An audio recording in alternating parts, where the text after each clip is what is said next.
Hello everyone, welcome to the channel. आप सबका exam पाठशाला पर स्वागत है। और आज की जो वीडियो है जैन धर्म से रिलेटेड है। नेक्स्ट वीडियो में हम आगे बौद्ध धर्म वगैरह के बारे में जानेंगे। पहले आज की वीडियो में हम जैन धर्म के बारे में जान लेते हैं। देखिए, जैन धर्म से जितने भी क्वेश्चन एग्ज़ाम में पूछे गए हैं वो सारे इस वीडियो में आपके कवर हो जाएंगे। और एक दो क्वेश्चन हमने भी इस वीडियो में रखे हैं जिससे आप सॉल्व करेंगे, और वो भी प्रीवियस ईयरली एग्ज़ाम के पूछे गए क्वेश्चन हैं। जैन धर्म से जितने भी रिलेटेड फैक्ट्स आपके इस वीडियो में बनेंगे सारे कवर कर दिए जाएंगे। तो चलिए शुरू करते हैं हमारी वीडियो। देखिए, पहली स्लाइड कहती है हमारी, जैन धर्म और बौद्ध धर्म का जो आधार था, उसका जो बेस था वो क्या था? अहिंसा था। तो अहिंसा यानी जैन धर्म हुआ या बौद्ध धर्म हुआ, दोनों का पहला मोटिव तो यही था कि अहिंसा के मार्ग पर चलना है, कहीं भी हिंसा ना हो, सब जगह शांति रहे, सब सुख से रहें। ये दोनों ही धर्मों का मोटिव रहा है। ठीक है, तो अगर क्वेश्चन फ्रेम हो तो आप ये जरूर टिक करना कि इनका मेन मोटो क्या था? अहिंसा। ठीक है, जैन धर्म के संस्थापक की बात करते हैं तो देखिए, जैन धर्म के संस्थापक थे ऋषभदेव। ऋषभदेव के आगे लिखा है पहले तीर्थंकर। अब ये तीर्थंकर कौन होते हैं? तीर्थंकर होते हैं वो जो मोक्ष का जो मार्ग होता है ना, उसके संस्थापक होते हैं। ठीक है, मोक्ष क्या होता है? मोक्ष एक इस प्रकार की प्रक्रिया है जिस तरह कोई व्यक्ति हर प्रश्न का जब जवाब ढूंढ लेता है, जिससे समस्त क्वेश्चन का ज्ञान प्राप्त हो जाता है, तो समझ लेना उसे मोक्ष प्राप्त हो चुका है। ठीक है, वास्तविक संस्थापक की बात करेंगे तो आप कहेंगे महावीर स्वामी हैं। बचपन का नाम वर्धमान था इनका। बहुत सारे क्वेश्चन पूछे गए हैं, जैन धर्म के वास्तविक संस्थापक कौन है? तो आप कहेंगे महावीर स्वामी हैं। सर, वास्तविक संस्थापक क्या होता है? देखिए, वास्तविक संस्थापक वो होता है जो उस चीज़ को, पर्टिकुलर चीज़ को फेमस करता है। ठीक है, तो जैन धर्म को फेमस करने वाले जो व्यक्ति थे महावीर स्वामी थे, इसीलिए इनको वास्तविक संस्थापक कहा जा रहा है। और अगर पूछा जाए जैन धर्म के संस्थापक कौन थे, तो आप कहेंगे ऋषभदेव थे। ठीक है, तीर्थंकर का मतलब क्या होता है? मोक्ष मार्ग का संस्थापक होता है। जैन धर्म में कुल कितने तीर्थंकर हुए? तो जैन धर्म में 24 तीर्थंकर हुए हैं टोटल। 24वें कौन थे? 24वें थे महावीर स्वामी। ठीक है, याद रखेंगे। कल्पसूत्र क्या है? देखिए, कल्पसूत्र जो है ये भद्रबाहु ने लिखी है, और इसमें 24 जो तीर्थंकर है ना, उनकी जीवनी है। और यही सारी कंटेंट देखो इधर इंग्लिश में साइड में लिखा हुआ है, तो इंग्लिश वाले जो स्टूडेंट्स हैं वो इधर इंग्लिश में पढ़ सकते हैं। बात करते हैं पहले तीर्थंकर की। ठीक है, देखिए, तीर्थंकर जो मैंने अभी 24 बताए हैं, उनमें से हम जो है शुरू के 3-4 ले लेते हैं, और बाद के 4-5 जो भी लेंगे जिनसे क्वेश्चन बनते हैं उनको ले लेंगे। ज़्यादातर क्वेश्चन महावीर स्वामी से बनते हैं, और एक व्यक्ति और हैं पहले तीर्थंकर जो हैं, इनसे क्वेश्चन बनते हैं। पार्श्वनाथ हैं, उनसे कुछ क्वेश्चन अभी तक बने हैं। तो जिनसे क्वेश्चन अभी तक बन चुके हैं उनको ही हमने इस वीडियो में कवर किया गया है। ठीक है, पहले तीर्थंकर की बात करते हैं। देखिए, पहले तीर्थंकर बता चुका हूँ, ऋषभदेव थे। ऋषभदेव का अगर उपनाम पूछा जाए तो आप कहेंगे केशरिया देव या आदिनाथ, ये इनके उपनाम थे। अगर प्रतीक चिन्ह की बात करें तो सांड, सांड आए ऑप्शन में तो सांड कर देना, बैल आए तो बैल टिक कर देना, या वृषभ कहें तो वृषभ टिक कर देना। प्रतीक चिन्ह क्या होता है? देखिए, प्रतीक चिन्ह होता है ये जो व्यक्ति है ना, जिससे कुछ ज़्यादा अपनी लाइफ में सीखते हैं तो वो उसे अपना प्रतीक चिन्ह मान लेते हैं। तो ऋषभदेव जी ने उनके जीवन पे, जो ऋषभदेव जी के जीवन पे अगर किसी जीव ने या प्राणी ने सबसे ज़्यादा प्रभाव छोड़ा है तो इन्हें लगता है सांड, तो इनका प्रतीक चिन्ह सांड है। इन्हें ज्ञान की प्राप्ति कहाँ हुई थी? तो इन्हें ज्ञान की प्राप्ति हुई थी बट वृक्ष के नीचे। बट वृक्ष कह दें या बैनियन ट्री कह दें या हिंदी में बरगद कह दें, उनके नीचे इनकी जो शिक्षा है, एजुकेशन, इन्होंने क्या दिया? तो अहिंसा का पालन करना और अपरिग्रह। अपरिग्रह का मतलब होता है धन एकत्रित न करना। ये क्वेश्चन पूछा जा चुका है, यूपी पुलिस में है। अपरिग्रह का मतलब क्या होता है? जैन धर्म में अपरिग्रह का मतलब क्या होता है? धन का संचय न करना या धन को एकत्रित न करना। इनके पुत्र की बात करते हैं तो इनके पुत्र का नाम था बाहुबली या महाबली। ये वो वाले बाहुबली नहीं है जो अभी फिल्म वगैरह वाला नहीं, इनका नाम ही बाहुबली था। बाहुबली से एक चीज़ याद रखना, बाहुबली की जो मूर्ति है भारत की सबसे बड़ी मानव मूर्ति हुआ करती थी प्राचीन समय में। जैन धर्म के समय में बाहुबली की जो मूर्ति है वो सबसे बड़ी मानव मूर्ति हुआ करती थी। और अगर मैं पूछूं प्रेजेंट में किसकी जो है सबसे बड़ी मूर्ति है, तो आप कहेंगे सरदार वल्लभ भाई पटेल की है। स्टैचू ऑफ यूनिटी 182 मीटर की है। कहाँ स्थित थी ये थी स्थित श्रवण बेलगोला में। श्रवण बेलगोला कहाँ है? कर्नाटक में। ये वही श्रवण बेलगोला है जहाँ पर चंद्रगुप्त की मृत्यु हुई थी। ओके, तीर्थंकरों की बात करते हैं तो दूसरे तीर्थंकर थे अजीतनाथ, इनका प्रतीक चिन्ह हाथी था। तीसरे थे संभवनाथ, जिनका प्रतीक चिन्ह घोड़ा था। और चौथे थे अभिनंदन नाथ, जिनका प्रतीक चिन्ह क्या था, बंदर था।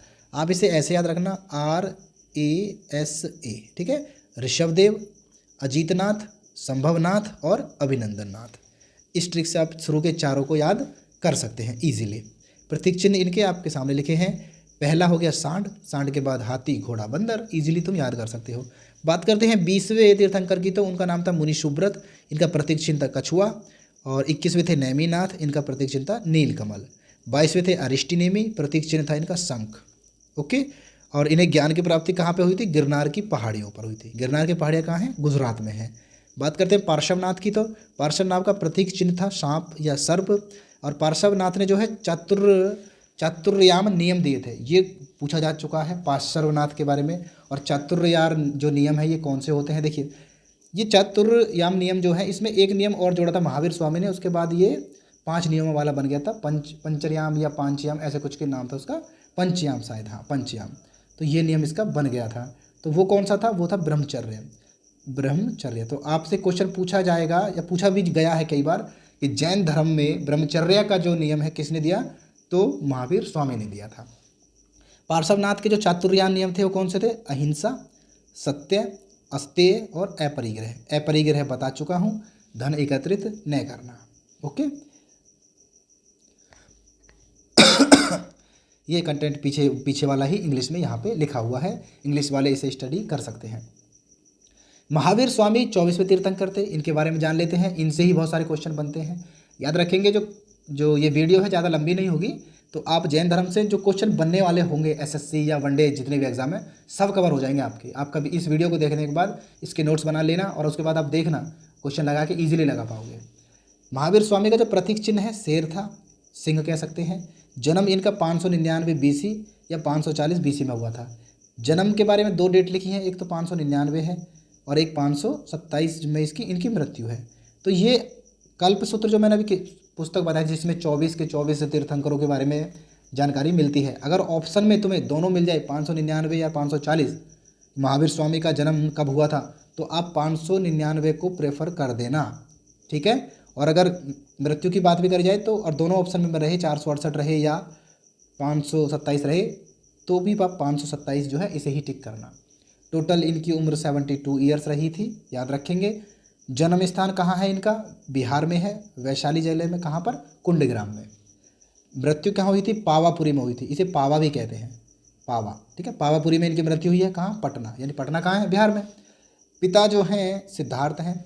अब यहाँ से कन्फ्यूज मत होना, सिद्धार्थ जो भगवान बुद्ध का भी तो नाम था सिद्धार्थ, तो ये उनके पिता बेटे नहीं हैं। इनका एक क्वेश्चन और पूछा गया UP PCS में कि जैन धर्म के जो व्यक्ति हैं महावीर स्वामी और भगवान बुद्ध का मिलन कहाँ हुआ है, तो पावापुरी में एक बार इनका मिलन हुआ है, मगध में, सॉरी मगध में नहीं, पावापुरी में नहीं, मगध में, ठीक है, याद रखेंगे। और कहाँ पे थे हम, हाँ, पिता कौन है, सिद्धार्थ हैं। जातक कुल से थे, इक्ष्वाक वंश से थे। ये वही वंश है जिसमें भगवान राम ने भी जन्म लिया है, इक्ष्वाक वंश से, याद रखेंगे। माता जो है त्रिशला है, लिच्छवी वंश है, चेटक के राजा की जो है बहन थी, ठीक है। ये चेटक जो राजा है उनकी बहन थी, लिच्छवी वंश से थी। अगर एक क्वेश्चन एक बार और पूछा गया था कि महावीर स्वामी जो हैं इनका जन्म माता की तरफ से किस कुल से है, तो त्रिशला, इनकी माता का नाम है, लिच्छवी वंश से थे ये, ओके। बचपन का नाम कहें तो वर्धमान है। पत्नी कौन थी इनकी, यशोदा। ये श्वेतांबर शाखा से संबंधित थी। जैन धर्म में 2 शाखा हैं, एक श्वेतांबर और एक है पीतांबर। जो श्वेतांबर है ना, ये श्वेत कपड़े पहनते हैं, तो ये उस शाखा से संबंधित थी। आगे चल के आप देखेंगे जैन धर्म 2 शाखाओं में बट गया था, तो ये जो श्वेतांबर शाखा है इससे इनकी माता इनकी जो पत्नी है संबंधित थी। पुत्री का नाम अनुज्या प्रियदर्शनी है। कई बार SSC GD में क्वेश्चन पूछा जा चुका है। महावीर स्वामी की पुत्री का नाम क्या था, अनुज्या प्रियदर्शनी। दामाद की बात कर देंगे तो जमाली इनके दामाद का नाम था। और इनके गृह त्याग की उम्र की बात करेंगे तो 30 वर्ष की आयु में इन्होंने गृह त्याग किया था। और इन किससे, अपने भाई की आज्ञा लेकर। नंदीवर्धन इनके भाई का नाम था, उनसे इन्होंने परमिशन ली और गृह त्याग किया। महात्मा बुद्ध ने 29 वर्ष की आयु में जो है गृह त्याग किया और इन्होंने 30 वर्ष की आयु में गृह त्याग किया था। किसकी आज्ञा लेके किया है, ये क्वेश्चन पूछा जा चुका है। नंदीवर्धन इनके भाई थे उनसे। और ज्ञान प्राप्ति कब हुई इन्हें? ज्ञान प्राप्ति हुई थी 12 वर्ष 6 माह में। अमूमन 12 वर्ष ही कहा जाता है, लेकिन अगर तो आप वनडे एग्ज़ाम से अलग मतलब पीसीएस लेवल की तैयारी करते हैं तो 12 वर्ष 6 माह आप याद रखेंगे। और ये जो 12 वर्ष है ना, इसमें इनको 2 भागों में डिवाइड किया गया है। शुरू के जो 1 वर्ष हैं, पहले आप देख लीजिए, ये इंग्लिश में है। शुरू का जो 1 वर्ष था, इन्होंने अशोक वृक्ष के नीचे जो है तपस्या की, ज्ञान प्राप्त के लिए ये बैठे। और कौन सी नदी है वहाँ पे? स्वर्ण बालुका नदी के किनारे। अंतिम के 11 वर्ष इन्होंने शाल वृक्ष के नीचे बिताए, और जहाँ पे इन्हें ज्ञान की प्राप्ति भी हुई। और कौन सी नदी है? ऋजुपालिका नदी। ठीक है, कहाँ पर? जरामिक गांव है ये, बिहार में।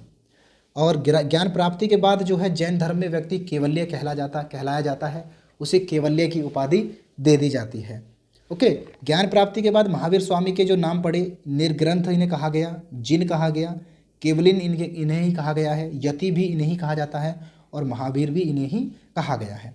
देखिए, जिन का मतलब होता है स्वयं पर जीत, जो खुद पर विजय कर ले उसे जिन बोला जाता है। तो महावीर स्वामी को ये उपाधि दी गई थी। केवलिन का मतलब होता है आत्मा व शरीर के बीच का जो अंतर समझ जाता है, उसे केवलिन कहते हैं। ओके, इन्होंने पहला उपदेश कहाँ दिया था? इन्होंने पहला उपदेश राजगृह यानी बिहार में है ये, वहाँ पे दिया था। कौन सी भाषा थी? अर्धमागधी थी। अब यहाँ पे कुछ चीज़ें आप समझना। अगर आपसे क्वेश्चन पूछे जैन धर्म की आधिकारिक भाषा या मूलतः भाषा कौन सी थी, तो आप कहेंगे जैन धर्म की जो भाषा थी वो प्राकृत भाषा थी। लेकिन अगर आप पूछा जाए क्वेश्चन कि जो पहला उपदेश दिया था किस भाषा में दिया गया था, तो आप कहेंगे अर्धमागधी भाषा में दिया गया था। अंतिम उपदेश इन्होंने पावापुरी में दिया है। जैन धर्म की भाषा कैसी थी? प्राकृत थी, याद रखेंगे।